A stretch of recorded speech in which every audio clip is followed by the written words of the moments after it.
We provide you the platform to turn your dreams into reality. Give wings to your aspirations with KR Mangalam University. Pahalgam में हुए आतंकी हमले के बाद भारत और पाकिस्तान के बीच काफी ज्यादा टेंशन है। जिस तरह से आतंकी हमला हुआ है उसके बाद लगातार भारत कार्रवाई कर रहा है, लेकिन व्यापार किस तरह से चल रहा है, कितना एक्सपोर्ट और इंपोर्ट होता है, सवाल इस बात को लेकर के खड़ा हुआ है कि आने वाले समय में इसके दूरगामी परिणाम किस तरह से पाकिस्तान को भुगतने होंगे। उस पर बातचीत करने के लिए हमारे साथ में फीओ डीजी अजय साहा जी हैं। सर, भारत और पाकिस्तान के बीच में ट्रेड रिलेशन को लेकर के चर्चा इस बात को लेकर है कि जिस तरह से आतंकी हमला हुआ है, टेंशन बहुत ज्यादा है। क्या क्या हम एक्सपोर्ट करते हैं पाकिस्तान को, और एक्सपोर्ट हो भी रहा है कि नहीं हो रहा है? देखिए, अभी तक अगर आप देखिए, पाकिस्तान के साथ हमारे व्यापार संबंध बहुत अच्छे नहीं रहे थे और उसके कारण हमारा जो बायलैटरल ट्रेड है वो बहुत नीचे आ गया था। अगर पिछले हम साल के 10 महीनों की बात करें, अगर अप्रैल से लेकर जनवरी 2025 की बेच करें, तो पूरा जो हमारा ट्रेड आपस का ट्रेड है वो $500 मिलियन का है। इसी में अगर हम टोटल इंडिया का एक्सपोर्ट और इंपोर्ट देखते हैं तो करीब $900 बिलियन का है 10 महीने में। तो ये बहुत इनसिग्निफिकेंट है। हमारा एक्सपोर्ट पाकिस्तान को ज़्यादा था, करीब 450 मिलियन था, उनका इंपोर्ट करीब 55 मिलियन था। हम जो प्रिंसिपल उनको एक्सपोर्ट करते हैं वो हमारा फार्मास्यूटिकल्स है, केमिकल्स है, एनिमल फीड एंड फॉडर है, ऑटो कंपोनेंट है, कॉटन यार्न है, और जो हम इंपोर्ट करते हैं वो बहुत थोड़ा सा कॉपर एंड कॉपर आर्टिफैक्ट्स है, थोड़ा हम फ्रूट्स एंड वेजिटेबल इंपोर्ट करते हैं, थोड़ा सा हम कॉटन इंपोर्ट करते हैं। लेकिन ये सब ऐसे प्रोडक्ट हैं जो इंडिया में भी अवेलेबल है।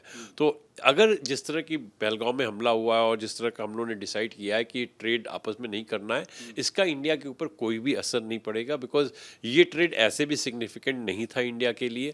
अगर हम $100 मिलियन फार्मा की बात करें, हमारा $24 बिलियन फार्मा का एक्सपोर्ट्स है, तो ये इंपॉर्टेंट नहीं था। लेकिन पाकिस्तान के लिए थोड़ा जरूर एक चुनौती बनेगी, क्योंकि अगर भारत फार्मास्यूटिकल नहीं ले रहा है, वो फार्मास्यूटिकल अगर यूरोप से लेता है तो उसकी कॉस्ट बहुत बढ़ जाएगी। अगर फार्मास्यूटिकल और किसी कंट्री से भी आता है तो फ्रेट कॉस्ट भी बहुत बढ़ जाएगी। तो पाकिस्तान की इकॉनमी में क्योंकि हमारा एक्सपोर्ट का ही $450 मिलियन का, उनकी इकॉनमी छोटी, ज़्यादा फर्क पड़ेगा।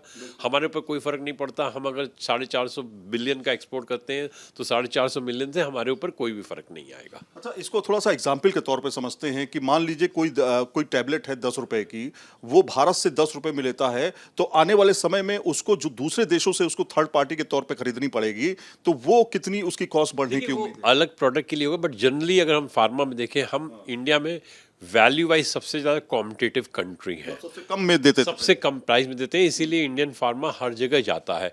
अगर हमारी जनरल प्राइसेस को, अगर यूरोपियन प्राइसेस को कंपेयर करीब 4 गुना फ़र्क तो है ही है। कुछ प्रोडक्ट में हो सकता है 10 गुना फ़र्क भी हो। तो अगर उसको $1 में सप्लाई कर रहे हैं तो वो उनको अगर यूरोप से लेना होगा $4 प्लस होगा, तो इसका कंज्यूमर को खामियाजा भुगतना पड़ेगा। इसका मतलब ये है कि पाकिस्तान की अर्थव्यवस्था जो पहले से डगमगाई हुई थी, आने वाले समय में अगर भारत से के साथ चूंकि बिल्कुल इस तरह की हरकत करने के बाद तो बिल्कुल भी ट्रेड नहीं होगा, लेकिन इस तरह की हरकत करने के बाद अर्थव्यवस्था और खराब होगी। नहीं, बिल्कुल अर्थव्यवस्था ज़्यादा खराब होगी। आप ऐसे ही इकॉनमी आपकी अच्छी नहीं कर रही थी, इंडिया से कुछ रॉ मटेरियल लेके आप उसको फिनिश कर रहे थे, वो भी ऑप्शन नहीं हो गया। कुछ एसेंशियल प्रोडक्ट आप इंडिया से ले रहे थे, वो भी आप नहीं ले सकते, उसको आपको नॉर्मल दूसरे कंट्री से लेके आना होगा, जहाँ कॉस्ट ज़्यादा होगी, कंज्यूमर के ज़्यादा खर्च करना पड़ेगा, इन्फ्लेशन पे उसका असर पड़ेगा। तो बिल्कुल दूरगामी प्रयास उसके जो होंगे परिणाम वो अर्थव्यवस्था पे अच्छे नहीं होंगे। एक बयान आया था पाकिस्तान की तरफ से, उसने कहा था कि हम भारत के साथ द्विपक्षीय ट्रेड समझौता पूरी तरीके से बंद करते हैं, ऐसा कह रहे थे। लग रहा था कि बहुत ज्यादा असर पड़ेगा भारत को,